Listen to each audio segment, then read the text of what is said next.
Yes, say a few words, please. Hi, everybody. Thank you very much for coming.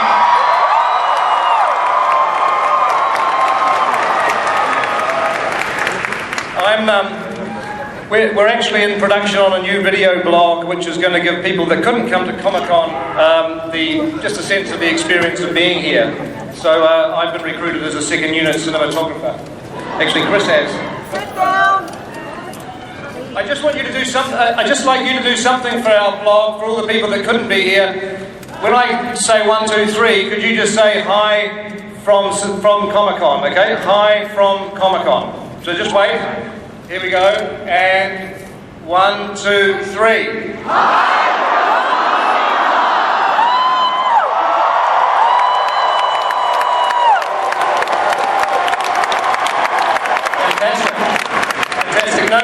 No need for a take two. That was bloody good. So who has been camping out on the street?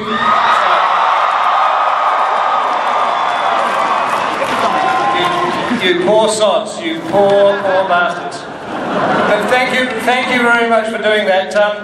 Just before we go on, who here regards themselves as being a Tolkien geek? Okay, well, I'm going to introduce somebody who's possibly a more avid Tolkien geek than any of you, our co-producer and co-writer, Philippa Boyens.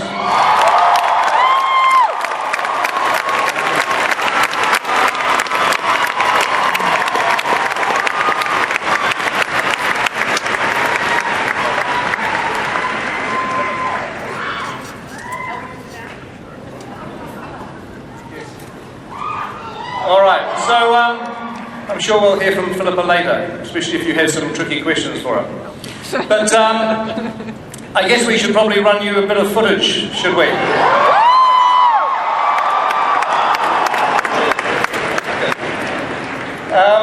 So the... Can I say hi? No. Oh, you want to watch the footage? Oh. Well, I don't know. Anyway. So just a couple of little quick disclaimers. The music tracks that you'll hear are just temp tracks. There's a little bit from Lord of the Rings. There's a couple of tracks from some other movies. Howard Shaw hasn't started to record his music for this yet. I think he starts recording with the London Philharmonic in about 5 or 6 weeks. So there's none of Howard's, Hobbit score to be heard on this reel at this stage, unfortunately. Most of the effect shots are not finished. There's some that look pretty good. There's a few that are a little bit dodgy, but I've picked footage where the effects are mostly along the way somewhat. And you also, even though at the end the title comes up, The Hobbit, An Unexpected Journey, there is a bunch of clips and shots in here from the whole story. It's not just from the first movie, just for Comic-Con.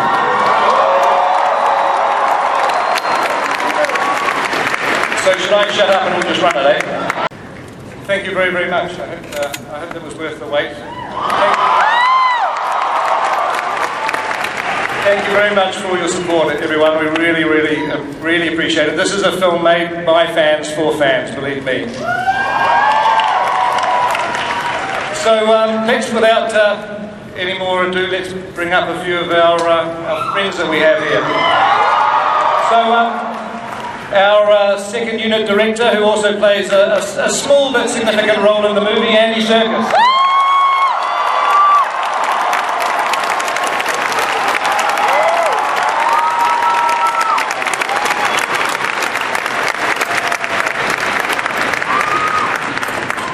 Thorin Oakenshield, Richard Armitage.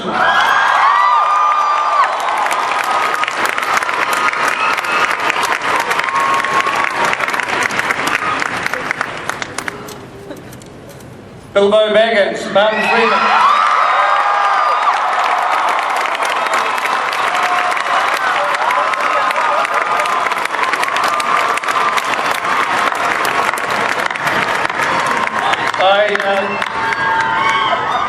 I think there's a wizard lurking about there, Sir Ian McKellen.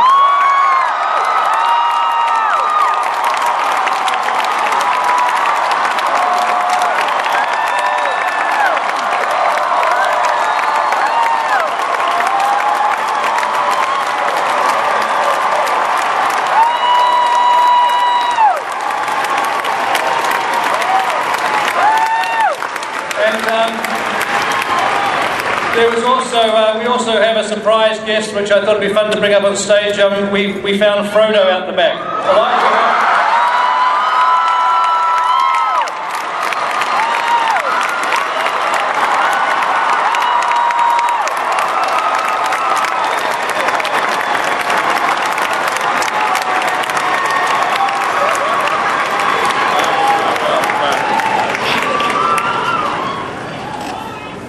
Yeah, that is exactly.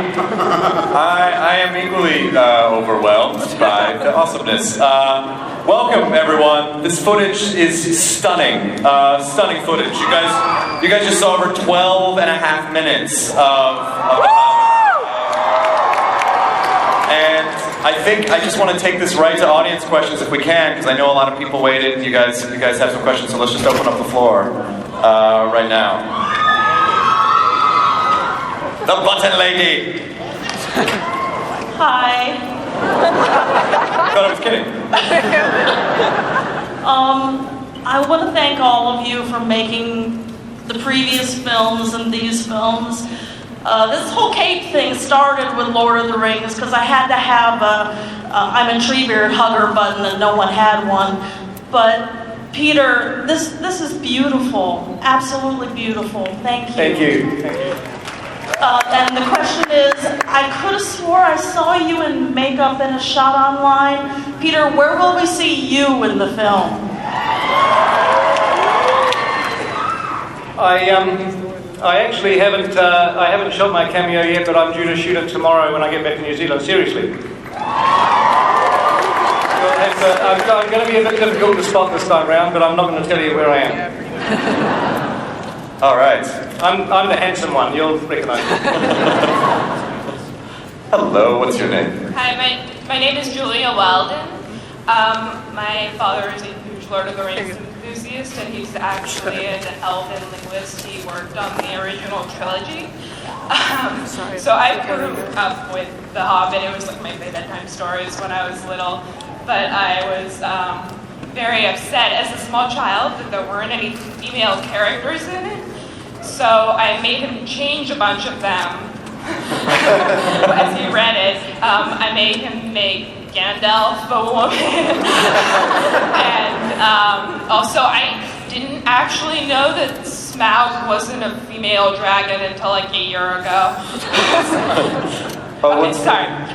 My question is, what kind of role does Galadriel play, and are there any female characters you added? That's a great question for Philippa. Yeah, there are. Galadriel, as you all know, is the most powerful being in Middle-earth at this time. And we wanted to go in there and tell that story. We worked with Kate, we talked to her about the role. She did a phenomenal job. I had my total geek out moment when she stepped up.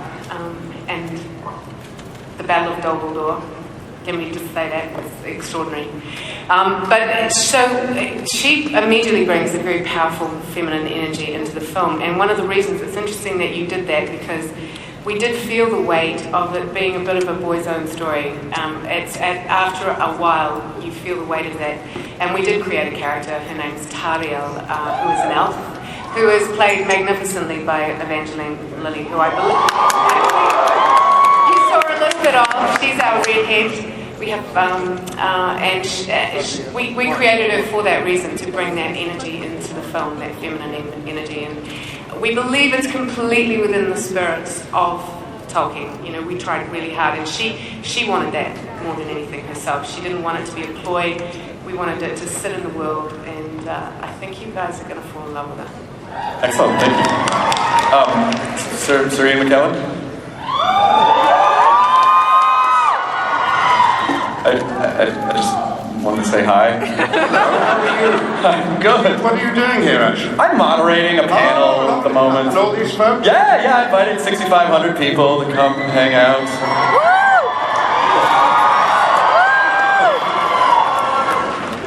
It's such an honor. What is your... Hi. Hello. I'm freaking out, sorry. You guys you're just amazing, phenomenal people, and I just wanted to take a moment to thank you for doing this for the fans. My friend, especially Mr. Freeman, she's in love with you. She's seen Nativity like 6 times. Sorry. My question is because in all the Lord of the Rings movies, you've kind of focused a lot on using prosthetics and motion capture and models of the scenes. And I really appreciate that, and I was wondering if that posed any challenge to the cast and crew, like if there was any difficulties acting in the prosthetics. I know especially for the dwarves and the Hobbit Feet. Oh yeah, what are the I always wonder like what the Hobbit Feet feel like to like put on and then like pounce around it. They're good. For the first few days, it's a little bit like a fledgling duck, you know, just kind of finding your flippers. But after that, they're surprisingly easy. Yeah, they're kind of you can forget that and just carry on with the scene and playing the character. But whenever I was having a hard day or a tiring day where I had a bunch of other people just to look at and know that I was having a relatively easy time of it physically, because everyone in huge prosthetics and big costume rigs were being far more heroic than I was. So maybe Richard should talk about that. Yeah, we went through quite an evolution with the look for Thorin, and of course all of the dwarves who are kind of very clearly defined by their features. Working in a prosthetic like that was one of the biggest challenges, because you really have to work your face harder to portray what you're trying to express inside. And on day one, I really didn't think that I was going to make it anywhere close to 2 or 3 weeks into the shoot. But by the end of the journey, I couldn't work without it, and I didn't recognise the person underneath it. But managing the heat and the stench of sweaty dwarf was a challenge in itself. Excellent. What is your that lady loves you? What is your question? Hi, hello. I love you guys. I came all the way from Brazil just because of you. Just because of you. I spent all my money on this trip, but it was worth it. And before I make my question, Ian, I'm your biggest fan. I love Gandalf, Magneto. You are the greatest, man. You're the greatest. I have a simple gift for you from Brazil. Sorry. Okay. Oh, make sure I get that. Thank you very much. It's a t-shirt signed by Anderson Silva. It's important for me and I would like to give it to you. Oh wow. So my question is for Peter. I gotta know this. Will you make a movie about Silmarillion?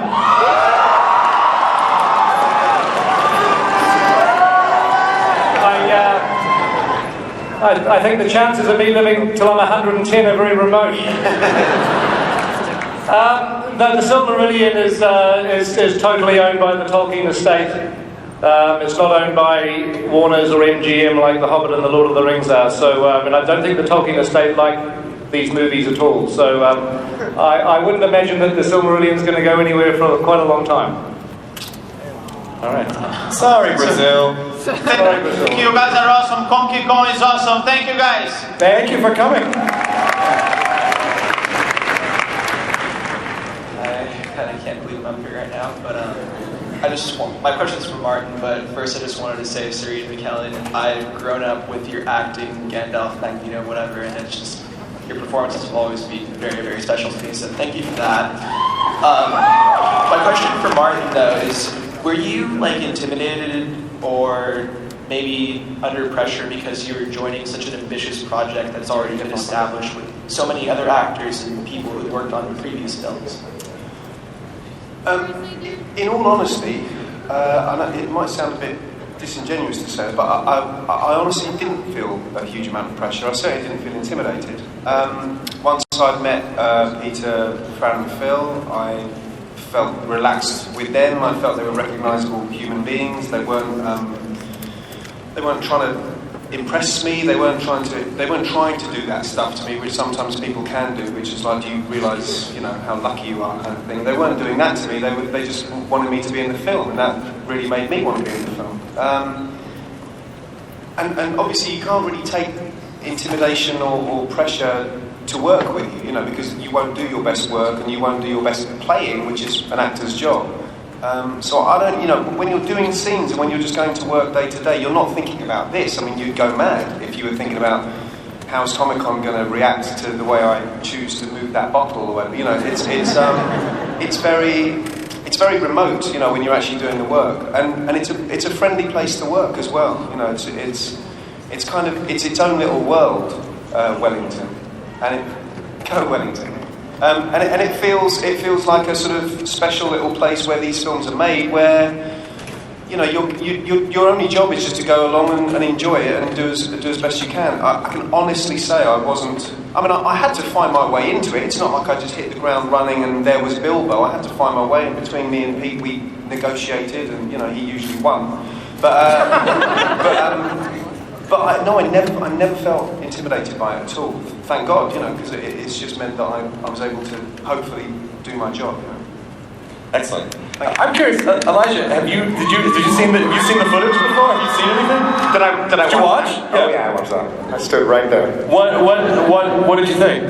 I was blown away. Extraordinary. I mean, the footage as well was it's incredible, but it has these amazingly emotional moments.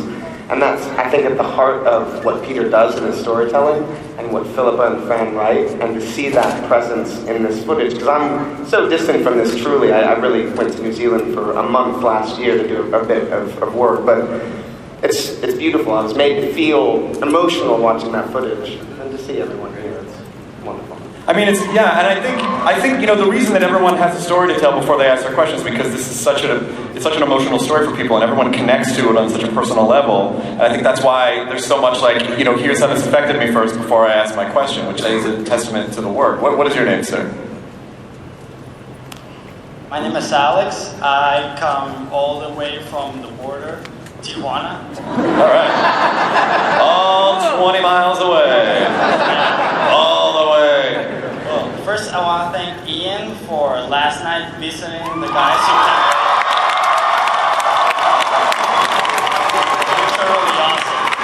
It was nice for me too, great. And my question is for Peter Jackson. Me and my sister are great admirers of yours. I mean, we admire your work. And my question is, what is the process to select the scenes that will be in the theater and then the ones will be in the extended edition? Yeah, I mean, that's a good question. People often assume that we shoot scenes for the extended cut, that this scene is somehow earmarked at the beginning as not for the movie, which is not true at all. I mean, you literally write the script. Well, in theory, you're supposed to write the script before you start shooting, but it never quite works that way with us. We write the script as we're shooting, and you shoot, and you shoot some more, and the scenes, the stories develop. I mean, it may be that we write a scene halfway through the shoot that we think we need to tell some of the story. And so anyway, it's very organic, and it's not until you get to the very end and you can start to look at a cut assembly of the film that you start to realise where there's repetition, where there's slow patches, where there's, and you basically look, at the end of the day, you end up with a film that's too long. And so for what the studio and the distributors need, you need to trim it down a little bit, which we try and do. We're not very good at making short movies, unfortunately. A skill I've never mastered. But anyway, you kind of end up with, with the theatrical film and at a length that you think is what it should be for the experience, and then you look at what got cut out. And we don't put everything back in because, you literally cut out scenes that you don't need and are not a huge amount of value in hindsight. But when we cut scenes out that have nice character moments or nice further information for the story, then we love to put those in the extended cut. So it's a very organic process. You don't really know until the very end what's going to end up in the extended cut. But there'll certainly be extended cuts of these films, I'm sure.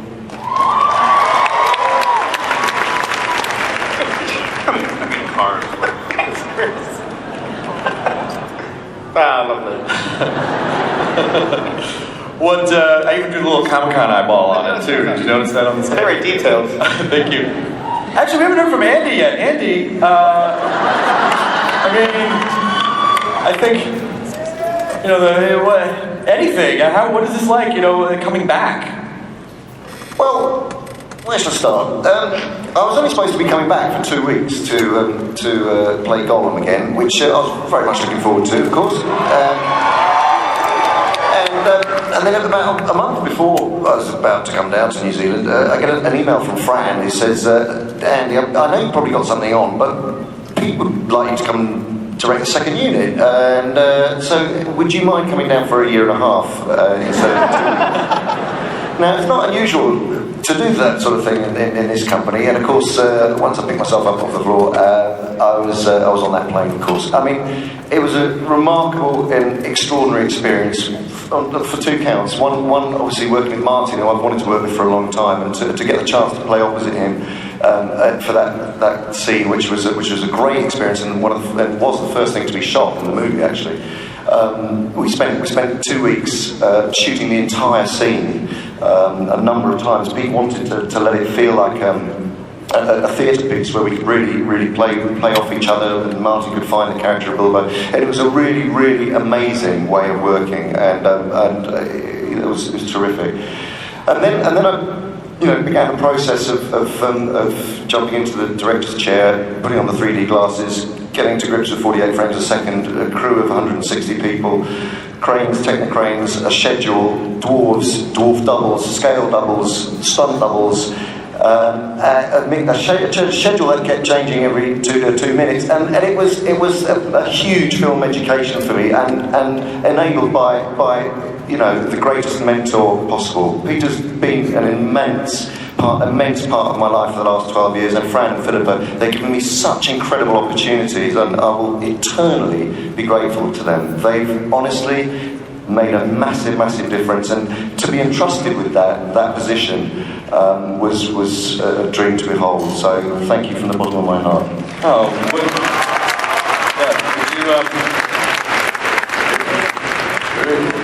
could you just do the voice for me? I'm sorry, I don't mean to be... For fuck's sake, do I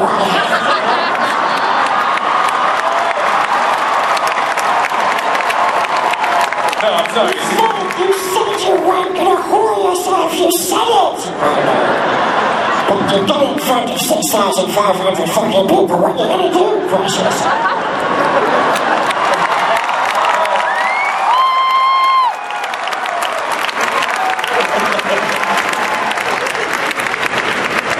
Man, that ring changed you, man. We have time for one more question. What is your question, man? Wow, I camped out overnight for my first time in 8 years with all of these lovely strangers. It was awesome. They're wonderful people. But my question is primarily for Martin. I think that part of the lasting appeal of The Hobbit is this universal story of an ordinary person overcoming not just extraordinary circumstances, but his own fear and self-doubt. And I'm curious whether you drew on any personal experiences to understand his motivation for stepping over that threshold. Not directly, and if I did, I wouldn't tell you. But only in the sort of universal human sense of you can empathise with people who we all have fear, and we all have reservations, and we all have places that we're scared to go. Whether they're internal or whether they're external. So I mean, it's certainly something I can relate to. I mean, that's part of your job as an actor is just to be relatable to things anyway. And I guess, beyond that, part of it is just casting. I didn't cast myself in it, so whatever they saw, that's they. Thank you. Was they thought would be helpful for me to play Bilbo, but no, it was more kind of. I'm a big believer in knowing what play you're in, and in this play I have to sort of be, in a way, the eyes and ears of the audience, because I'm the nearest thing to an audience member that there is in the film. Really, I think Bilbo has to be relatable to, it has to be empathetic, and so my job partly is to relate that by just being open and just having a certain vulnerability, having a certain wit and a certain lightness of touch. It can't be too heavy, it can't be too riven with anything. So yeah, I mean, I just turn up. Well, you guys have been... Oh, I'm sorry, did you want to say one more thing? No, I'm just saying thank you. Oh, all right then. Sorry. Everything's ruined. Let's go home. You guys, you've been more than generous with your time and your footage. Please, you guys, help me and thank